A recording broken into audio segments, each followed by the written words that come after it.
Hello everyone, अस्सलाम वालेकुम। कैसे हैं आप सब? उम्मीद करती हूँ आप सब बहुत अच्छे होंगे और मैं भी बहुत अच्छी हूँ। तो आइए जानते हैं आज के सफ़र मेराज किस तरह से वाक़या हुआ। हमारे प्यारे नबी मोहम्मद सल्लल्लाहु अलैहि वसल्लम मेराज के सफ़र पर कहाँ से गए, किस तरह गए और आपने क्या क्या देखा, जानते हैं सब कुछ इस वीडियो में। दोस्तों, सफ़र मेराज आखिर कैसे पेश आया और मेराज की रात हमारे नबी सल्लल्लाहु अलैहि वसल्लम ने सातों आसमानों के ऊपर किया कुछ देखा, और ये अजीम सफ़र कहाँ से और कैसे शुरू हुआ, आज हम आपको इस वीडियो में बताएंगे। तो चलिए सफ़र को शुरू करते हैं। अल्लाह ताला कुरान पाक में इस वाक़या का तज़किरा कुछ इस तरह फरमाते हैं, पाक है वो ज़ात जो रातों रात ले गया अपने बंदे को मस्जिद हराम से लेकर मस्जिद अक्सा तक। चिनाचे मेराज की रात हजरत जबरील अलैहिस्सलाम बारगाह रिसालत सल्लल्लाहु अलैहि वसल्लम में हाजिर हुए। आप सल्लल्लाहु अलैहि वसल्लम को मेराज की खुशखबरी सुनाई और आप सल्लल्लाहु अलैहि वसल्लम का मुक़द्दस सीना खोलकर इसे आब ज़मज़म से धुया, फिर इसे हिकमत से भर दिया। इसके बाद नबी सल्लल्लाहु अलैहि वसल्लम की बारगाह में बराक पेश की और इंतहाई इकराम और एहतराम के साथ इस पर सवार करके मस्जिद अक्सा की तरफ ले गए। बैतुल मुक़द्दस में हमारे नबी सल्लल्लाहु अलैहि वसल्लम ने अंबिया की इमामत की, फिर वहां से आसमानों की तरफ ले गए। हजरत जबरील अलैहिस्सलाम ने बारी बारी तमाम आसमानों के दरवाजे खोले। पहले आसमान पर हजरत आदम अलैहिस्सलाम, दूसरे आसमान पर हजरत ईसा अलैहिस्सलाम, तीसरे आसमान पर हजरत यूसुफ अलैहिस्सलाम, चौथे आसमान पर हजरत इदरीस अलैहिस्सलाम, पांचवें आसमान पर हजरत हारून अलैहिस्सलाम, छठे आसमान पर हजरत मूसा अलैहिस्सलाम और सातवें आसमान पर हजरत इब्राहिम अलैहिस्सलाम हुजूर सल्लल्लाहु अलैहि वसल्लम की ज़ियारत से सरफराज हुए। उन्होंने हुजूर सल्लल्लाहु अलैहि वसल्लम की इज्जत की और तशरीफ आवरी की मुबारकबाद दी। इसी तरह नबी सल्लल्लाहु अलैहि वसल्लम साथ आसमानों की सैर करते करते सिदरातुल मुंतहा तक पहुंच गए।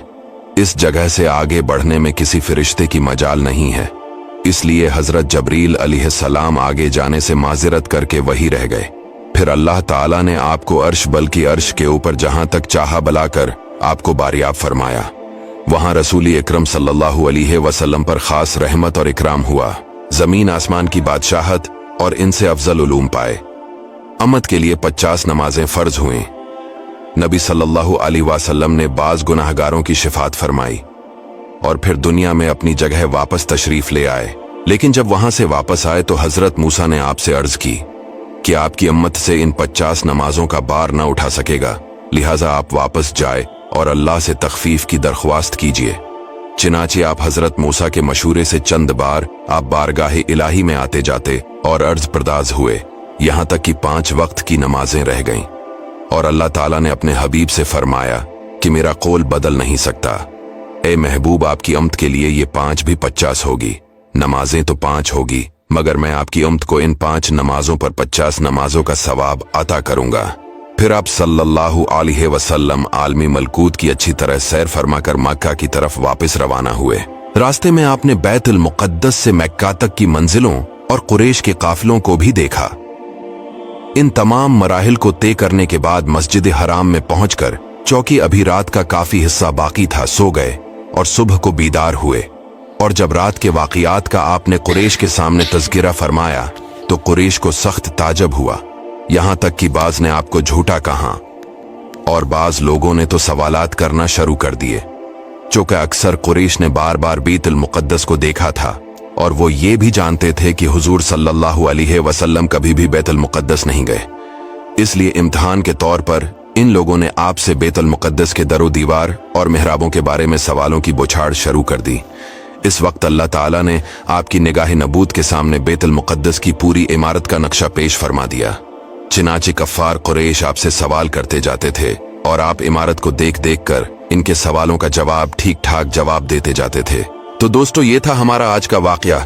आपसे गुजारिश है वीडियो को शेयर कीजिए। मोहम्मद सल्लल्लाहु अलैहि वसल्लम का सफ़र मेराज। आप जब मेराज से वापस आए तब आपने आकर सबको बताया, तो कुछ लोगों को आप पर यकीन नहीं हो रहा था, जैसे कि आपने वीडियो में सुन लिया होगा। तो ऐसी ही अच्छी और प्यारी वीडियोस देखने के लिए आप लोग हमें ज़रूर लाइक कीजिए, शेयर, सब्सक्राइब और फॉलो ज़रूर कीजिए। अल्लाह हाफ़िज़।